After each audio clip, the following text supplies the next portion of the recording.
Ei, gente, boa noite para todos. Hoje vou fazer a live com o professor Márcio. A live de hoje vai ser uma live sobre Portugal. O professor Márcio vai fazer a live em duas partes para poder contar bastante história de Portugal. Hoje a Vanessa não pôde estar aqui, então a gente não ia deixar de ter a aula. Estou aqui para a gente fazer a live com o professor. Vamos esperar o professor entrar, ei, Léo? E a gente já começa para contar a história de Portugal.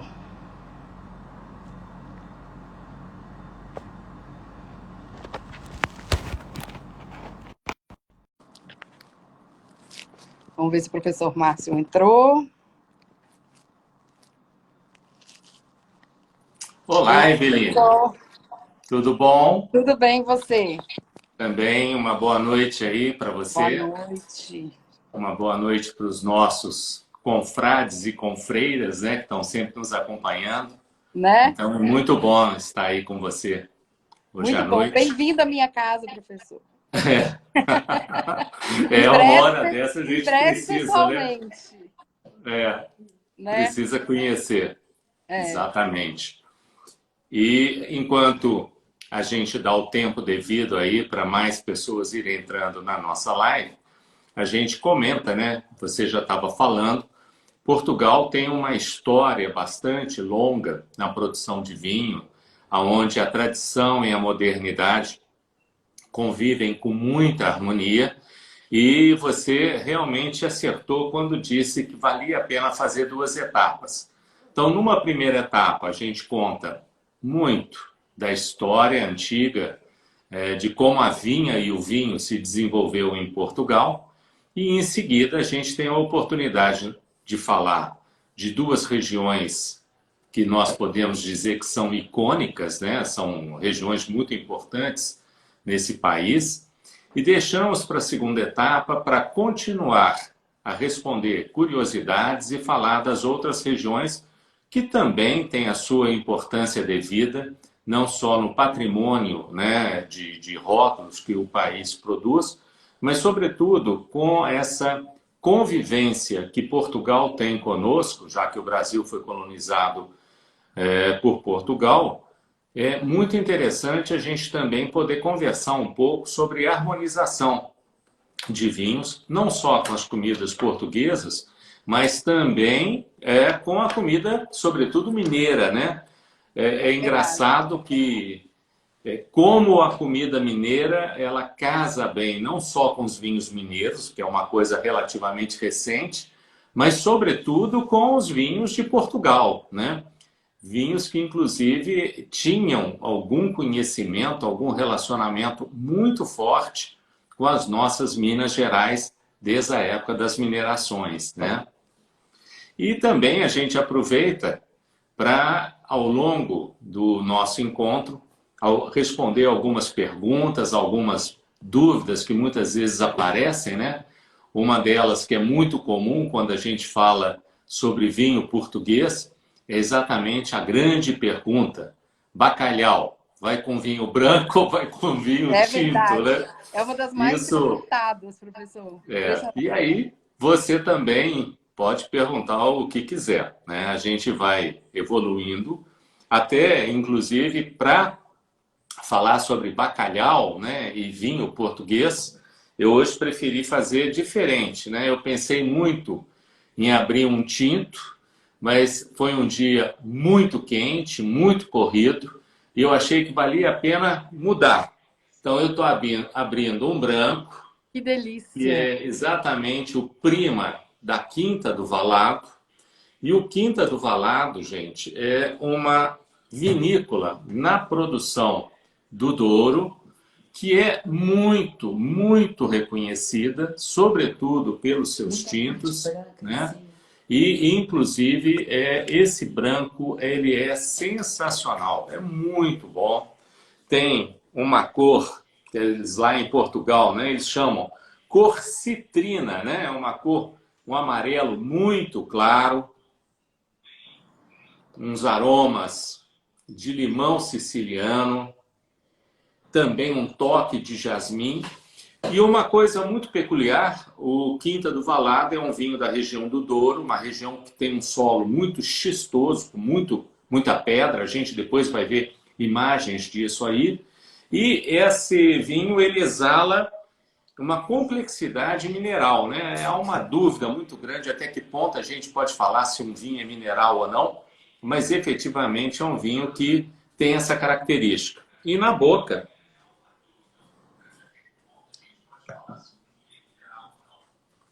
a citricidade está muito presente, está muito forte, e a gente tem condição muito tranquila de perceber uma acidez muito refrescante para esse dia de calor intenso aí que foi para nós hoje em Belo Horizonte. Está muito gostoso, né? Muito gostoso. Eu tô tomando um tinto, professor. Então mostra aí para nós. Você está no Douro e eu estou no Alentejo. Então fizemos uma boa combinação, né? Pois é. Que é exatamente o que é o norte e o que é o sul de Portugal. Duas regiões que a gente pode dizer que são relativamente extremas, né? E Portugal, como a gente comentou, é um país que tradição e modernidade andam juntas, né? O Alentejo, por exemplo, tem uma tradição de fazer os vinhos em talha, ou aqueles famosos vinhos em ânforas de cerâmica, de barro, e isso cada vez mais tem chamado a atenção. Outro dia até eu achei interessante que assistindo uma live dessas diversas que a gente tem assistido e tido a chance de assistir na internet, um enólogo estava, de uma certa maneira, desmerecendo o fato de que em Portugal ainda se faz a pisa-pé, ainda se faz vinho de ânfora. E é super interessante, porque aquilo que é a tradição, para outros, é exatamente a modernidade, né? É uma volta às origens. E isso tem sido muito valorizado, até porque Portugal tem um patrimônio de 250 uvas viníferas, né, que eles usam para fazer vinhos, e eles têm uma tradição ímpar em relação a outros países, que é a grande valorização das uvas autóctones, né? Apesar de que a gente encontra em Portugal vinhos das chamadas uvas clássicas francesas, como a Cabernet, a Merlot, a Chardonnay, começam a aparecer, inclusive, alguns Sauvignons Blanc, alguns Syrahs sensacionais, a Alicante Bouschet, que é uma uva de origem francesa, hoje no mundo do vinho é muito mais considerada uma uva portuguesa do que, na realidade, na sua origem francesa. E isso tudo torna Portugal um país extremamente importante para a gente entender o papel dele no mundo do vinho. E outro detalhe, algumas regiões produtoras de Portugal são hoje uma referência em vinhos de qualidade e, sobretudo, de custo-benefício, competindo, de certa maneira, em igualdade de preço com os vinhos do Novo Mundo, né? A gente, por exemplo, tem diversos climas de norte ao sul. Portugal tem mais ou menos 800 quilômetros de norte ao sul. Ao norte, sobretudo na região onde a gente tem o Minho, que produz o vinho verde, até a região ali de Extremadura, nós temos uma influência muito grande do Oceano Atlântico, uma presença muito forte de chuva e umidade, tanto que o vinho do Minho é o vinho verde, em homenagem à cor natural da região, uma região muito verde, muito florida, com bastante vegetação. E, em seguida, uma área que a gente tem como segunda sub-região, ou macro-região portuguesa de produção, a gente chama a região dos vales, né? Já também levando em conta a região do Douro, a região do Dão. aonde a gente tem uma particularidade do clima ser muito influenciado agora por conta da chuva. A gente vai falar daqui a pouquinho do Douro, e o Douro, na realidade, tem simplesmente 2 estações no ano. 3 meses de inverno e 9 meses de inferno, com temperaturas aí de 40, 43 graus centígrados. E mais ao sul, a gente vai ter a região, sobretudo do Alentejo, do Algarve, e novamente você tem a importância, seja dos ares do Mediterrâneo, dos ares do Atlântico, uma região mais quente e que responde de uma certa maneira com uma maturação bastante intensa dos vinhos. Daí, muitas vezes, inclusive, as pessoas, ao beberem um vinho do Alentejo, depois você vai comentar se isso é verdade ou não, acharem que os aromas e sabores da uva estão, em geral, ligados à geleia, à compota, né? Uma compota de amora, uma compota de ameixa. A ameixa é muito comum, né? Muito comum a ameixa nos vinhos da Syrah. E a Syrah com uma presença muito significativa nos vinhos do Alentejo. No início, inclusive, era considerada uma uva fora da lei, tanto que o grande vinho Syrah de Portugal, que é o incógnito, ele no início recebe esse nome de incógnito para esconder efetivamente a história de qual era a uva que estava por trás do vinho. Mas no contrarótulo havia um acróstico aonde quem entendesse de cima para baixo, que estava bem notável, viria que a uva que fazia o vinho era Syrah. Essa é uma das muitas histórias, né, que rondam os vinhos de Portugal. E aí a grande pergunta, né? Tem muitas em Portugal, bacalhau vai com vinho branco ou vai com vinho tinto? Pode escolher. A sua resposta, Eveline, é exatamente a melhor resposta que a gente tem. Para a grande maioria dos portugueses, o bacalhau não é um peixe. Ele é um produto alimentar que pode ser harmonizado com branco ou tinto, sobretudo, né, a Carla Salomão, lá da Azavini, está inclusive falando ali com ambos.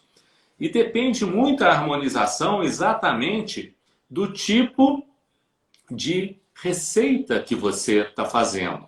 Se você pega um bacalhau e vai ao nível de um bolinho de bacalhau e fritura, os brancos serão sensacionais, porque vão combinar esse sabor da fritura com o frescor, com a acidez dos vinhos brancos. Na medida que você vai indo para receitas que são mais requintadas, vai o bacalhau com natas, o bacalhau a gomes de sá, lagareiro, por exemplo, aí os tintos já começam a ter o seu lugar. Mas o que é importante? Com bacalhau, seja branco, seja tinto, tome vinho português. É uma grande dica. Né?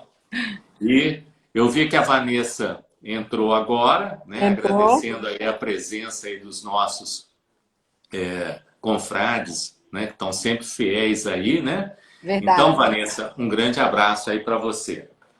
Bom, entender Portugal também precisa entender um pouquinho da história da vinha e do vinho lá. O que é importante? A gente pode dizer que a história do vinho em Portugal começa a acontecer há 2000 anos antes de Cristo, na época em que a região ela era dominada, ela era habitada pelos tartessos. Os tartessos eram um povo bastante avançado para aquela época, tinham um comércio intenso dentro da Península Ibérica, e nesse comércio intenso, o vinho tinha um papel preponderante. O vinho era usado, inclusive, como moeda de troca. Não existia papel moeda, não existia uma moeda corrente, e muitas vezes nessas trocas o vinho entrava como uma referência, né? Um barril de vinho por um boi, e as coisas eram mais ou menos trocadas dessa forma. Os tartessos, então, trabalham esse comércio, trabalham a vinha com muito vigor, até que no século X a.C., os fenícios passam a dominar o comércio em torno do Mediterrâneo e, inclusive, acabam chegando à região de Portugal, dominam o comércio que antes era exercido pelos tartessos, e essa vinda dos fenícios faz com que haja a introdução de algumas uvas novas, diferentes daquelas que existiam na região, sobretudo trazidas pelos comerciantes fenícios. Os fenícios fizeram a grande expansão de algumas uvas antigas, sobretudo de origem grega, e sobretudo também da cultura do azeite. Eles espalharam, na realidade, a cultura do azeite, do vinho e do trigo em torno do Mediterrâneo, e isso foi, de uma certa forma, consolidado pelos gregos por volta do século VII a.C. Nessa história dos gregos, aparece uma história muito bacana, que é a fundação da cidade de Lisboa. A gente muitas vezes não fazia ideia de que Lisboa era tão antiga quanto a história conta, e melhor do que isso, a fundação de Lisboa está ligada a uma figura homérica. Ela está ligada a Ulisses. Na sua fundação, Lisboa chamava Ulisseia, teria sido fundada por Ulisses, e dizem, né, que Ulisses celebrou com as pessoas a fundação da cidade, tomando, bebendo vinho, né? Isso é muito interessante, porque muitas vezes a gente duvida daquelas histórias homéricas, né? Da Ilíada e assim por diante, mas esses relatos são as primeiras grandes configurações que nos dão certeza de que o vinho já estava presente na região de Portugal há muito tempo. Após essa história com os gregos, por volta do século II a.C., depois já dos celtas terem chegado à região e terem se relacionado com os íberos, criando então uma comunidade. Os celtas têm origem na região da França, foram descendo pela Europa. No século II a.C., chega o Império Romano e simplesmente toma conta da península. E o vinho da região, ele chega a ter uma qualidade tão grande que ele vira produto de exportação para Portugal. Não só o vinho, mas sobretudo também os temperos. Era famoso na Roma antiga os temperos e os vinhos feitos na Península Ibérica, sobretudo aquele tempero que os romanos antigos usavam, que era o garum, né? Muito bem, está indo tudo muito bem com os romanos. Os romanos transformam, por volta dos anos 500 depois de Cristo, já o cristianismo é a religião do império, mas, de uma certa maneira, a liberalidade geral do império acaba fazendo com que haja a derrocada do Império Romano. E a região passa a ser visitada por uma série de invasões bárbaras, entre elas visigodos, francos e assim por diante, até que a região é invadida pelos mouros. Mas acontece uma coisa... Os mouros entram quando, professor? Eles entram por volta de 585, 600, tá? O século VII depois de Cristo, os mouros já estavam chegando naquela região. E o que é muito importante na história da vinha e do vinho de Portugal é que a região era administrada pelo Emir de Córdoba. E ele vinha de uma linhagem de mouros muito tolerantes.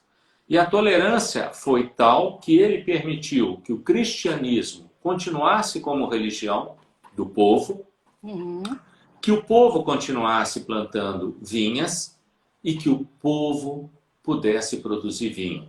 Ou seja, para o português em si, daquela época, não houve uma grande modificação, levando inclusive em consideração que os mouros eram bastante esclarecidos. Isso vai evoluindo até que em 1143, Dom Afonso Henriques resolve, com alguns nobres portugueses, fundar o Reino de Portugal. Interessante, né, essa palavra. Dom Afonso Henriques e alguns nobres fundam um reino. Não existia, tecnicamente, historicamente, um reino. Existia uma região, existiam povos, esses povos tinham uma identidade, mas ainda não era um reino. O Império Romano é que dominou a região, perdeu a sua função, e Dom Afonso Henrique resolve criar esse reino com o objetivo de tomar a terra que era dominada anteriormente pelos árabes. Eles se unem, formam exércitos, começam a ter as suas batalhas, e por volta de 1250, como um ano, vamos dizer dessa maneira, daqui a pouquinho, deixa eu ver o ano certinho, 1249, Nossa, eles errou por um, hein, conseguem, professor? em Nossa, 1249, eles conseguem libertar o que seria o nosso Portugal moderno da dominação árabe. O interessante é que Portugal fica livre dos mouros 243 antes que a Espanha, 243 anos antes que a Espanha. A Espanha, a última região que vai ser libertada, é exatamente a região de Granada, né? E ali na Andaluzia, que era administrada por um emir que morava em Granada, Boabdil, e Boabdil e a família deixam Granada em 1492. Então, muito importante essa dominação moura, porque na realidade Portugal teve um tempo significativo para se consolidar e em seguida também começam a ter várias batalhas administrativas, algumas delas batalhas reais, bélicas, e que Portugal era um país ainda em formação, um país pequeno para lutar contra a Espanha, que era muito poderosa já naquela época, 1492, reunindo os três reinos, né, Castilha, Aragão e Lyon. E o que acontece? Portugal recebe ajuda dos ingleses. E isso estabelece, a partir de 1385, uma relação muito profícua comercial com a Inglaterra, através de um primeiro tratado chamado Tratado de Windsor. E Portugal, então, começa a fornecer o que ele produzia para a Inglaterra como uma maneira de retribuir esse apoio e, por outro lado, também ter uma proteção da Inglaterra. Aliás, o que vai acontecer é que isso torna, inclusive, a indústria do vinho uma indústria que começa a ter uma consistência como indústria, como produto. Aí nós chegamos numa época bastante interessante, que é a época das grandes navegações, e vamos chegar então ao período que Portugal descobre o caminho das Índias e, inclusive, também no caso do Brasil, descobre o Brasil. 1500 marca, então, para nós, esse começo de relacionamento com Portugal. E o mundo do vinho descobre uma coisa muito interessante. Os vinhos chamados de torna-viagem. Os vinhos de torna-viagem é muito simples de entender. Naquela época não tinha ainda a garrafa de vidro. Os vinhos eram embarcados em barricas de carvalho, ficavam nos porões dos navios. As viagens de ida e volta de Portugal para o Brasil ou para a Índia demoravam naquela época em torno de 6 meses a até um ano. E esses barris de vinho ficavam sacolejando ali embaixo no porão, tomando um calor danado. Muitas vezes entrava água no porão do navio e esses barris também acabavam tendo uma absorção de umidade. E, curiosamente, quando esses barris retornavam para Portugal e se provava o vinho se mostrava de muito melhor qualidade. E isso trouxe, então, uma coisa importante para o vinho, que foi a hipótese de que o vinho dentro da barrica, com essas características de ter passado pela viagem, pelo calor, pelo vai e volta, pelo aquele movimento das ondas, podia modificar. E esse acréscimo de qualidade, devido à vinificação, sobretudo no período de amadurecimento dentro das barricas de carvalho, chamou a atenção novamente dos ingleses. Por quê? Porque as grandes armadas, as grandes marinhas nesse período, se tornam a marinha espanhola, a marinha francesa, a marinha inglesa. E o que é curioso, a marinha espanhola era uma marinha que trazia o ouro e a prata do México e da América do Sul para a Espanha. A marinha francesa e a marinha britânica, inglesa, eram marinhas oficiais, mas que eram piratas das cargas que a marinha espanhola trazia para a Europa, né?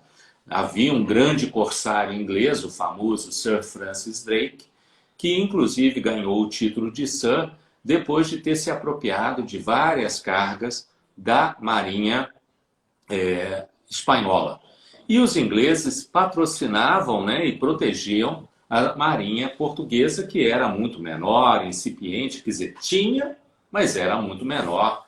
E isso, inclusive, fez com que grande parte do ouro das nossas Minas Gerais acabasse sendo levado para a Inglaterra, não por pirataria, mas, sobretudo, como pagamento dessa proteção. Esse relacionamento com os ingleses, e exatamente nos chamados vinhos de torna viagem, aparece, então, a primeira menção dos chamados vinhos do Porto e dos vinhos da Ilha da Madeira. Os vinhos da Ilha da Madeira, que são um estilo de vinho único em Portugal, tiveram muita importância no período que a gente está falando, e foi, sobretudo, o grande vinho com que os norte-americanos comemoraram a sua independência dos ingleses.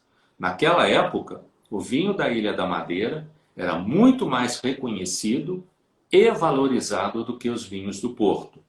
Mas, naturalmente, com a relação dos ingleses com Portugal e o ódio, naquele momento, dos ingleses pela independência americana, eles começaram a preferir o estilo do vinho do Porto.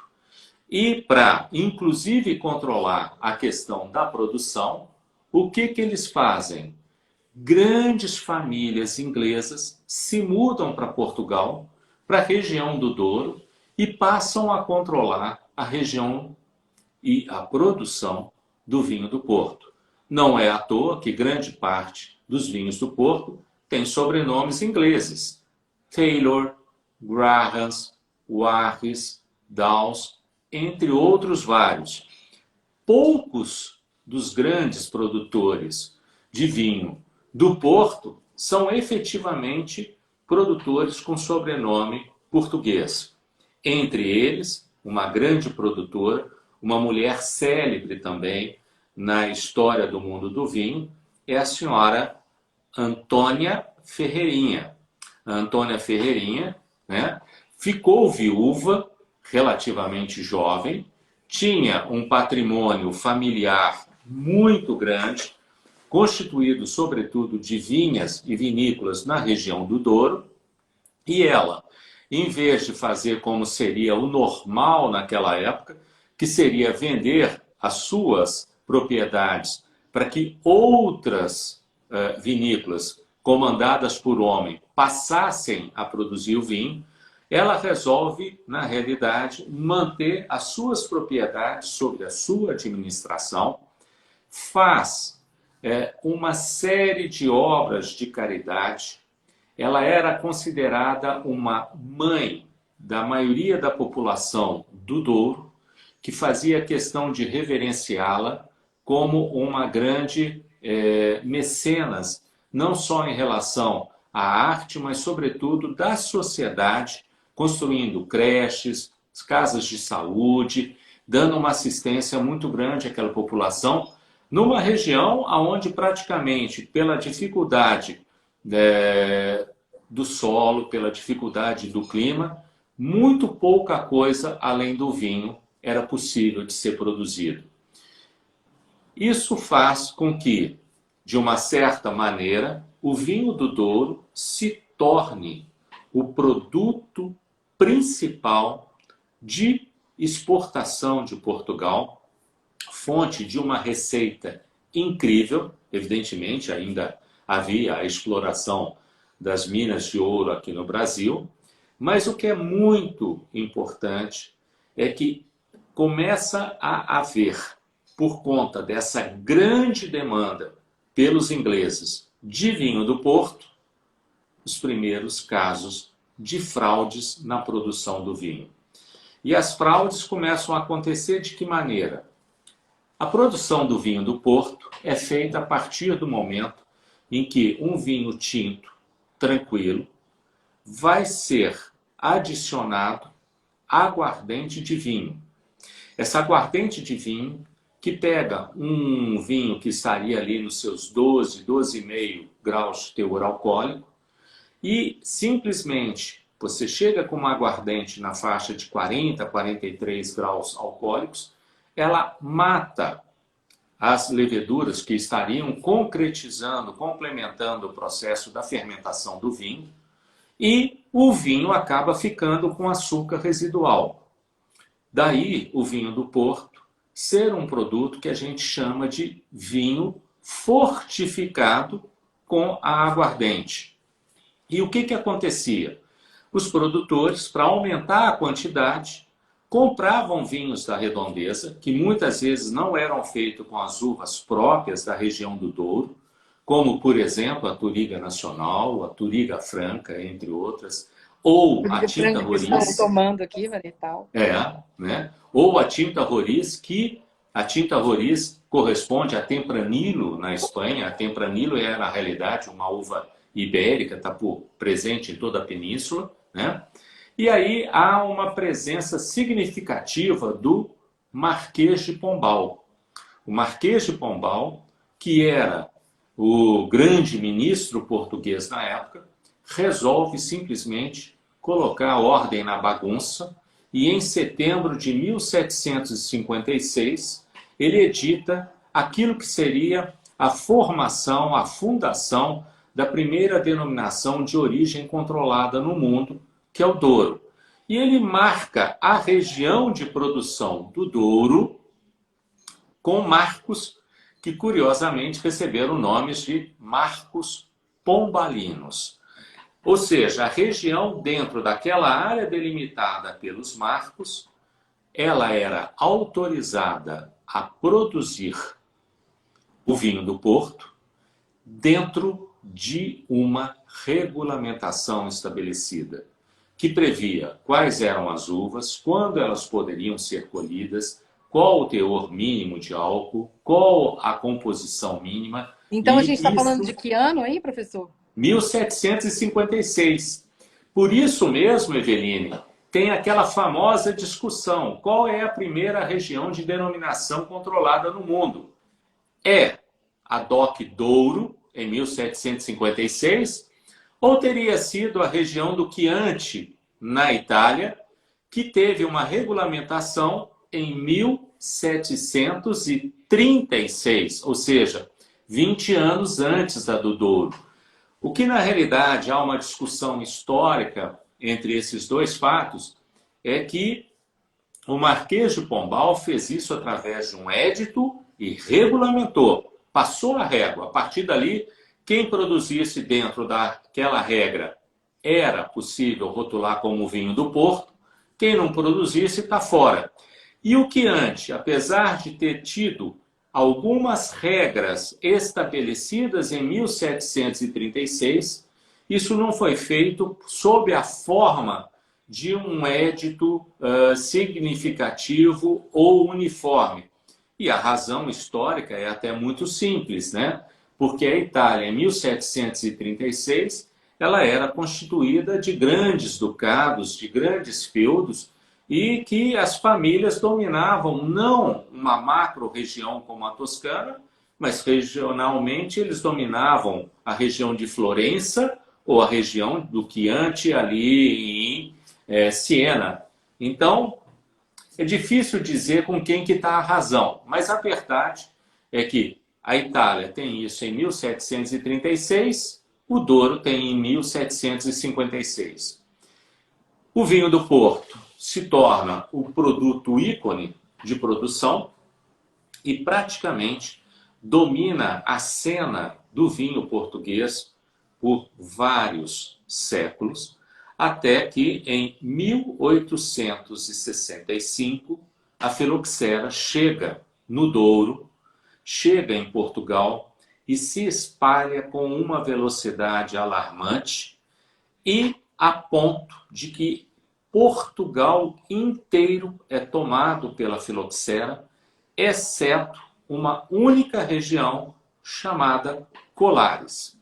A razão de Colares ter ficado isenta da filoxera é que as vinhas são plantadas em solo arenoso. E a areia, como a gente já ouviu naquela outra live, né, era uma região onde a filoxera não progredia bem. Aqueles pulgões, né, da filoxera não se dão bem com solo arenoso.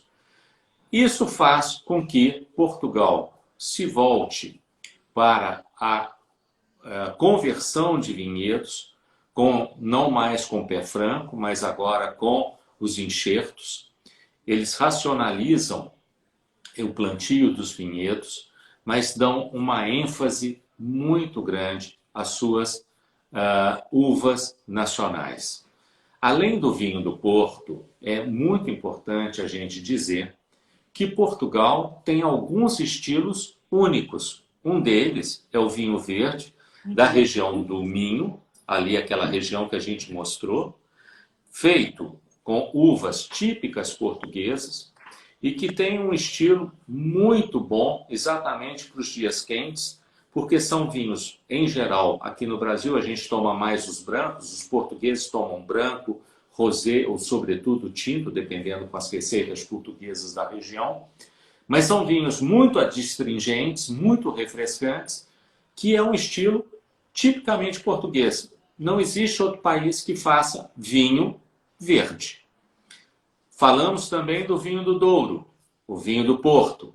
É um estilo único de Portugal. Falamos sobre o vinho da Madeira, mas não é só esse. Portugal tem outros vinhos interessantes e importantes, inclusive o vinho da região da Bairrada. A gente imagina que a Bairrada se tornou muito conhecida, sobretudo mais recentemente, por conta vamos dizer assim, do domínio, né, da uva baga. É uma uva muito difícil de você trabalhar, produz vinhos muito ácidos, muito tânicos, e que era considerada uma megera, né?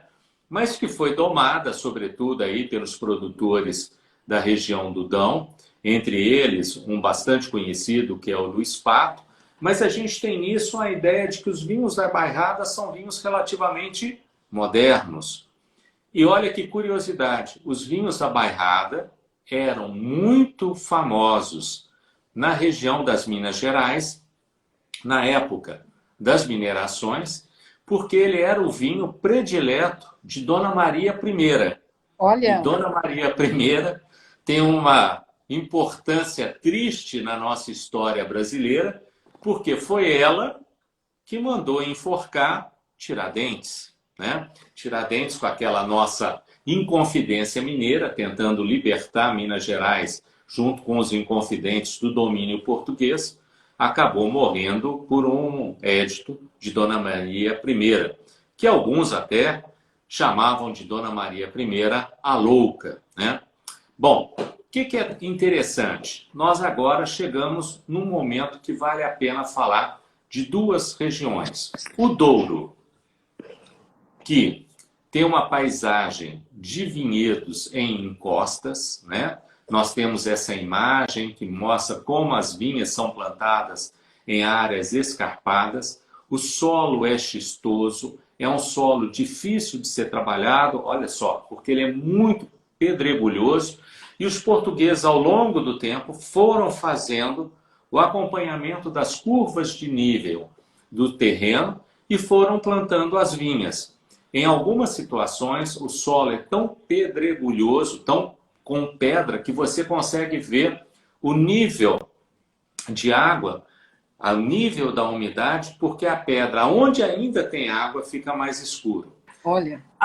É bem interessante isso. As vinícolas, na região, geralmente são chamadas de quinta, como é essa quinta, que a gente chama Quinta do Valado, e a gente vai ter outras tantas, como a Quinta de Leda, que hoje faz o vinho Barca Velha, de quem a gente vai falar daqui um minutinho.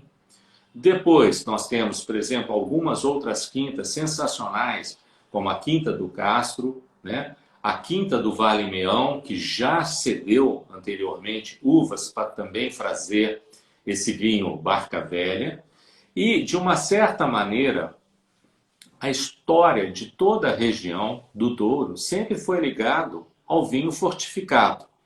Até que, por volta de 1950, Fernando Nicolau de Almeida, que era o enólogo-chefe da Casa Ferreirinha, ele vai fazer algumas visitas à região de Bordeaux, ver como os franceses faziam o vinho tinto, que não tinha nada a ver com a maneira como os portugueses faziam o vinho tinto tranquilo na região do Douro, praticamente só para consumo local. Um vinho que era considerado muito rústico, muito duro, muito adstringente, e por isso mesmo depois tinha a adição da aguardente vínica, né, para poder virar o vinho do Porto. E ele então vê que os franceses trabalhavam naquela época com temperatura controlada, trabalhavam esse vinho em barricas de carvalho francês. Os portugueses punham em qualquer carvalho, e muitas vezes carvalho de vários e vários usos. Então, quando Fernando Nicolau de Almeida volta para Portugal, ele toma uma decisão de produzir um vinho tinto português que fosse de altíssima qualidade.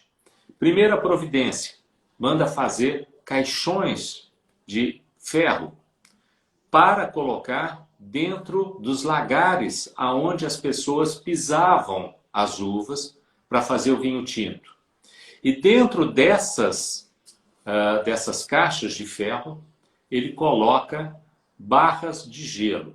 Para se ter ideia, em 1950, a região do Douro não tinha energia elétrica. Então, essas barras... 1950, o Douro não tinha energia elétrica. Então, a epopeia da criação do Barca Velha é algo histórico, porque as barras de gelo, para serem colocadas dentro dessas caixas de ferro, para diminuir a temperatura da fermentação, para que ela fosse mais complexa, pudesse permitir a extração dos aromas e sabores das uvas que estavam fermentando, faz com que nasça em 1952 esse vinho, que a gente tem um rótulo aí para ver, mítico, que é o Barca Velha. O Barca Velha, desde 1952, teve 18 edições, portanto, não é um vinho que tem todo ano. Ele é um vinho de grandes safras, ou safras excepcionais. E a última safra declarada do Barca Velha é a de 2011, portanto, 9 anos atrás. Ele ficou 9 anos dentro das adegas da Casa Ferreirinha para vir ao mercado. E o lançamento dele estava marcado para maio de 2020. Eu não tenho notícia de que ele tenha sido lançado em Portugal. Provavelmente não, né? Da pandemia, né? Eu até procurei saber, mas por conta da pandemia não tenho notícias. Não é um vinho que se beba jovem, pelo contrário, né? Há um ano atrás, nós bebemos um Barca Velha 91 e estava excepcional. É um vinho que vai se apresentando aos poucos e a Vanessa está até falando aí que 2008 é a última safra de mercado, exatamente que 2011, então não foi lançado. Outra E coisa 2008 acho importante, que foi uma boa safra em Portugal, né, professor? sim, 2011 foi melhor. Ah, A tá. melhor safra recente em Portugal foi a de 2011, uma safra que alguns portugueses dizem que são vinhos de Verdeus. Um grande vinho para ser bebido, safra 2011, considerado, na época, o melhor tinto português, é o Molchão Tonel 3/4, que é um vinho do Algarve, do Alentejo, ali ao sul de Portugal. E para terminar de falar sobre o Douro, a gente não pode deixar de citar que essa ideia inicial de Fernando Nicolau de Almeida, em 2007, ele deixa de ser o enólogo-chefe, já estava bastante idoso. Quem passa a assumir a enologia da Casa Ferreirinha é o Luís Sotomayor. E, inclusive, em 2007, há a grande dúvida, que é o ano que não tem Barca Velha, tem Casa Ferreirinha Reserva Especial. Então, 2007, quem conseguir comprar, quem conseguir achar, é o Barca Velha que não foi, mas que cada vez mais, quando as pessoas bebem, acham que deveria ter sido. Eu já tive a oportunidade, inclusive, de perguntar para o Luís de Souto-Maior se deveria ter sido. E ele falou assim, Max, é muito difícil. É um vinho excepcional, mas Mas não é um fica barco para a velho. posteridade avaliar. Mas não é Barca Velha, ele é Casa Ferreirinha Reserva Especial.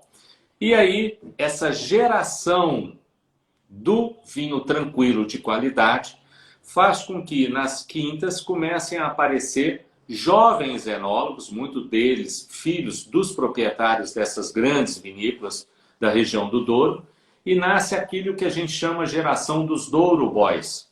Então você passa a ter vinhos de uma qualidade Os amiguinhos da excepcional, Vanessa, vinhos né, Vanessa? tranquilos, e isso como Quinta do Vale Meão, Quinta do Valado, né? E Quinta do Castro, vinhas velhas, vinhos excepcionais.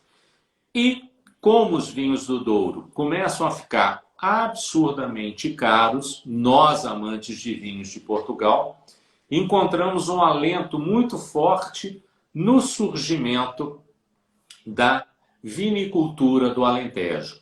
O Alentejo tinha uma tradição de produção antiga, fazia muitos vinhos de Itália, vinhos da ânfora.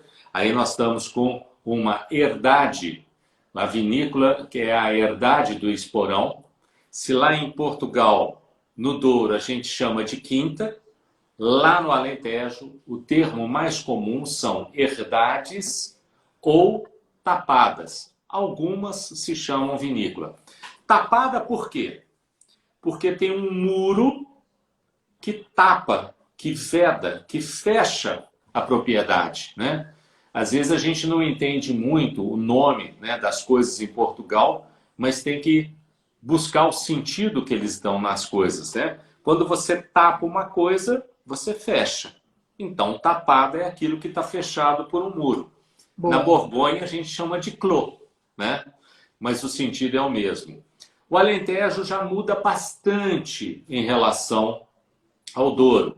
Por quê? Você já não tem a temperatura tão fria no inverno, é uma região muito mais quente, muito mais plana. Durante muito tempo, o Alentejo foi uma região que, durante a ditadura de Salazar, ela foi pensada para ser uma região produtora de cereais e tudo aquilo que Portugal precisasse. E então Salazar mandou arrancar as vinhas. Só não arrancou vinha aonde era impossível plantar alguma outra coisa. Mas eles esqueceram de combinar isso aí com Deus. E na realidade o que se plantou no Alentejo não dava certo porque era quente demais. Então, quando a ditadura caiu e os investimentos voltaram ao Alentejo, sobretudo na área do vinho, houve uma grande evolução. E aí reside a modernidade de Portugal.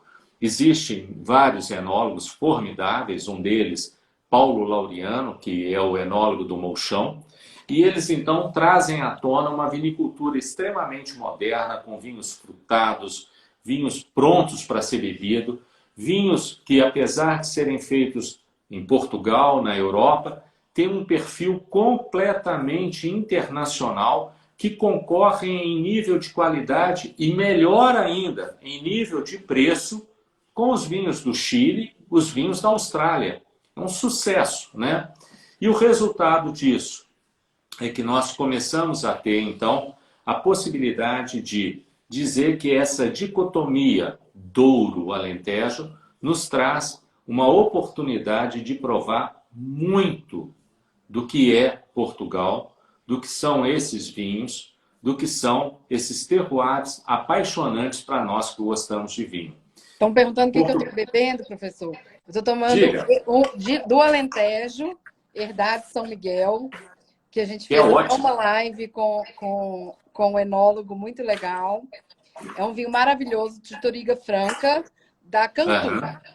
Ana Paula, Perfeito. quem quiser falar com a Ana Paula, o vinho está assim maravilhoso, Ele é fruta uma... assim, compotada, mas lá longe parece que vem uma flor que eu não estou identificando qual é, mas ele tem uma flor aqui dentro. Essa flor deve ser a violeta. Deve ser, se tiver feito com Touriga Nacional.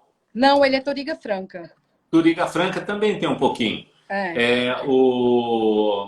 Esses vinhos são feitos pelo Alexandre Helvas, né, que fazem vinhos excepcionais, e realmente é um produto que tem um preço muito acessível.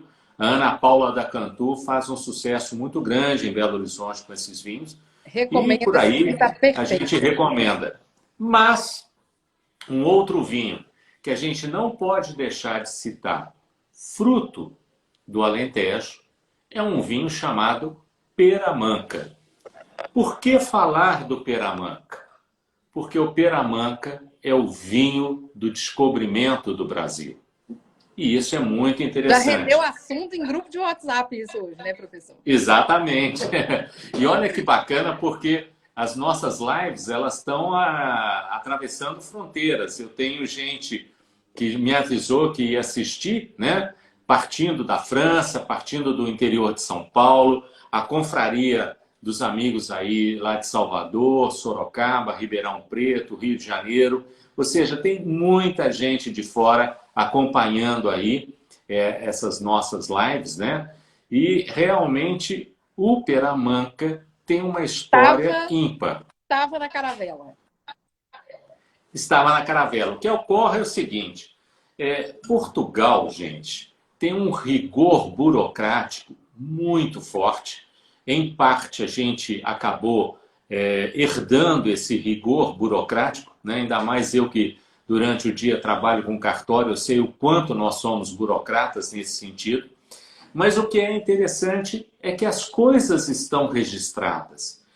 E como o financiamento das viagens era feito pelo rei de Portugal, a intendência, o suprimento das viagens tinha que ser anotado, extremamente rigorosamente catalogado, para saber quanto custou aquela viagem, quanto ela trouxe de volta e, sobretudo, quanto de lucro ela deu para o Reino de Portugal. Então, quando você vai na Torre de Belém e vê a intendência das caravelas, sobretudo aquela que é vamos dizer assim, a navegação que veio com as caravelas do Pedro Álvares Cabral para o Brasil, tem lá anotado barricas de Peramanca. E a gente sabe que isso pode ser verdade por uma razão muito simples. Esse rótulo é um rótulo histórico, é o desenho de uma camponesa de Évora servindo vinho para um cavaleiro, né? A gente não sabe se é um cavaleiro ou um cavalheiro, né? Mas está aí montado no cavalo. E esse vinho, no rótulo original, mais antigo, em 2003 ele mudou para preto e branco. Antes de 2003 ele era colorido. Ele vinha Évora 1453. Ou seja, Peramanca é produzido na região desde 1453, houve efetivamente, a gente sabe que houve um período que ele não foi produzido, mas depois a antiga vinícola foi comprada pela Fundação Eugênio de Almeida, que além da Fundação Eugênio de Almeida, ela administra também a Cartucha. E a Cartucha também tem vinhos excepcionais, valem a pena ser provados, a qualidade estupenda, são em geral aí trazidos pelo nosso amigo aqui em Belo Horizonte, o Antônio Salles, né? E excepcionais. Traz tanto o Peramanca quanto traz o Cartucha, são importações aí ligadas à adega lentejana do Manuel Chical. Manuel Chical, inclusive, cavaleiro lá da Ordem dos Vinhos da região do Alentejo. A região do Alentejo tem, inclusive, uma ligação muito forte com Belo Horizonte, praticamente anualmente, na feirinha aproxima do Eduardo Maia, eles vêm e fazem uma apresentação e uma degustação de vinhos da região do Alentejo. A Maria Amélia tem um papel muito forte nisso, o pessoal da Vini Portugal a acompanha também, geralmente o pessoal da Essência do Vinho, o amigo Alexandre Lalas costuma vir também fazer a sua apresentação e a sua degustação de vinhos, e é sempre um prazer a gente estar recebendo essa turma aqui em Belo Horizonte. De uma certa maneira, o grosso da nossa apresentação era falar sobre isso. Se tiverem algumas dúvidas, a gente pode tentar não só cumprimentar os amigos que nos apresentaram, como algumas perguntas, né? Não, tem muita gente de muitos lugares, assim, Brasil, fora do Brasil. Eu acho que na hora que essa história diminuir, acabar e a gente puder, a gente vai ter que fazer um grande encontro, professor. Com certeza, isso vai ser o melhor. Chamar todo mundo. Bom, tem gente ali falando assim, meu sonho é conhecer o professor Márcio. Né, Mari? Aqui, gente. Ai, que delícia! Para acompanhar uma quiche de bacalhau. Não tenho nada para acompanhar. Daqui a pouquinho a gente prova aqui. Mas eu queria, sobretudo, né, compartilhar com você essa alegria. Eu estou vendo que tem gente de Belém, a Cris de Belém, muitos amigos que entraram aí, Vanessa mandando 1000 corações, né? E muita gente perguntando como é que a gente consegue fazer uma live com mais tempo. Aí muda de live, a gente vai ter que entrar naquele estilo de reunião como a Zoom ou então Google Meet, né? Mas semana que vem a gente vai fazer a segunda parte. Óbvio que não daria para falar Portugal em 1 hora, né, professor? 1 hora só? Possível, Então vão ser... Semana que vem tem mais live. Tem a continuação, na verdade. E semana que vem, a gente tem as outras regiões para conversar em detalhe. Vinho verde, no Minho, temos o Dão, temos a Bairrada, né? E outros vinhos míticos também, porque esses dois são alguma coisa fora do comum em Portugal, mas a gente tem, por exemplo, um vinho excepcional, que é o famoso Palácio do Bussaco, né?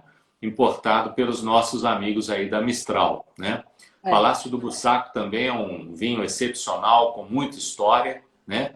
E com uma história de longevidade incrível, né? São vinhos aí que em 2012 eu provei vinho de 1956 e estavam perfeitos. Que delícia. Então, Portugal tem essa história incrível.